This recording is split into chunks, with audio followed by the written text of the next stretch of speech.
Hello everyone, pamper yourself with Swaran में आज आप सबका फिर से स्वागत है। अगर आप लोग नेल एक्सटेंशंस करवाते हैं या फिर आप नेल एक्सटेंशंस करवाने में इंटरेस्टेड हैं तो ये वीडियो आज लास्ट तक देखिएगा।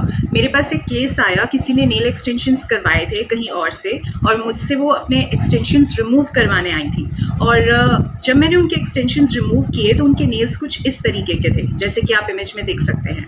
अब ये देखकर वो खुद भी डर गई, तो उन्होंने पूछा कि अब मुझे क्या करना चाहिए और इसका रीज़न क्या है। तो आज की वीडियो में मैं आप लोगों से यही चीज़ डिस्कस करने वाली हूँ कि ये क्या है और अगर आप लोग ऐसी सिचुएशन कभी फेस करते हैं तो आपको क्या करना चाहिए। But before moving further just don't forget to subscribe the channel. देखिए क्या होता है, जब भी अगर आप लोगों ने नेल एक्सटेंशंस करवाए हैं तो अगर आप उनमें से हैं जिनका बहुत ज़्यादा देर तक पानी में हाथ रहता है या फिर किसी भी और रीज़न से आपके नेल्स के नीचे मॉइस्चर ट्रैप हो जाता है तो ये एक बैक्टीरियल इन्फेक्शन क्रिएट करता है। अब इसमें क्या होता है, due to that bacterial infection जब नमी मिलती है नेल्स में बैक्टीरिया को तो वो और ज़्यादा ग्रो करता है, जिसकी वजह से ये ग्रीन कलर की डिस्कलरेशन नेल्स में आ जाती है।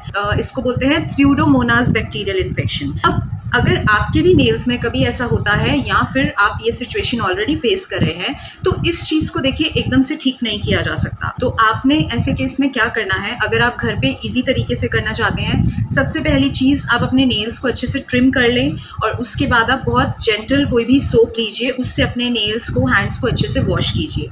उसके अलावा आपने क्या करना है, आपने लेना है वाइट विनेगर। आपने एक कैप जितना वाइट विनेगर लेना है और उसमें थोड़ा सा पानी डालना है, उसको अच्छे से मिक्स करना है। मतलब रेशियो आपकी क्या होनी चाहिए कि 1:4 4 पार्ट्स अगर आपका वाटर है तो 1 पार्ट आपका विनेगर होना चाहिए। इस तरीके से आपने उसको अच्छे से मिक्स करके अपने हैंड्स को, अपने नेल्स को उसके अंदर डिप करके रखिए एटलीस्ट 10 मिनट्स तक। उसके बाद आप हैंड्स को वहाँ से निकाल के और नॉर्मल वाटर से वॉश कर लीजिए।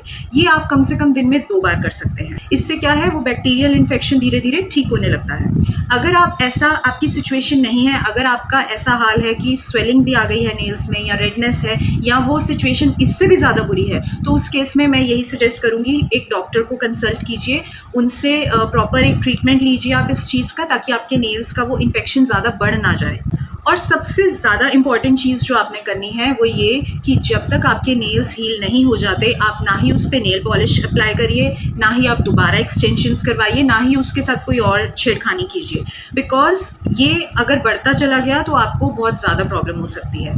ये सारे स्टेप्स आपने फॉलो करने हैं और धीरे धीरे अगर आपकी ऐसी सिचुएशन है तो आपके नेल्स ठीक होते चले जाएंगे। और आपने क्या करना है कि आपने अपने नेल्स के ऊपर किसी भी तरह की ऑयली चीज़, ऑयल या कोई क्रीम, ये सब आपने अप्लाई नहीं करनी, क्योंकि हम मॉइस्चर से दूर रख रहे हैं अपने नेल्स को। फिलहाल उनको हम एयर का इन्वायरमेंट दे रहे हैं, ओपन एयर इन्वायरमेंट दे रहे हैं, इसलिए आप कोशिश करिए अपने नेल्स के ऊपर कुछ भी अप्लाई ना करें, चाहे वो ऑयल है चाहे वो कुछ और है। तो इस तरीके से आप चलेंगे तो आपका जो भी इन्फेक्शन है वो धीरे धीरे ठीक होता चला जाएगा। तो आई होप आपको अब क्लियर हो गया होगा। अगर आप लोग इस तरीके की सिचुएशन में हैं तो डरने की ज़रूरत नहीं है, आप इस तरीके से अपने नेल्स को ठीक कर सकते हैं। तो चलिए नेक्स्ट सेशन में मिलते हैं। Bye, take care.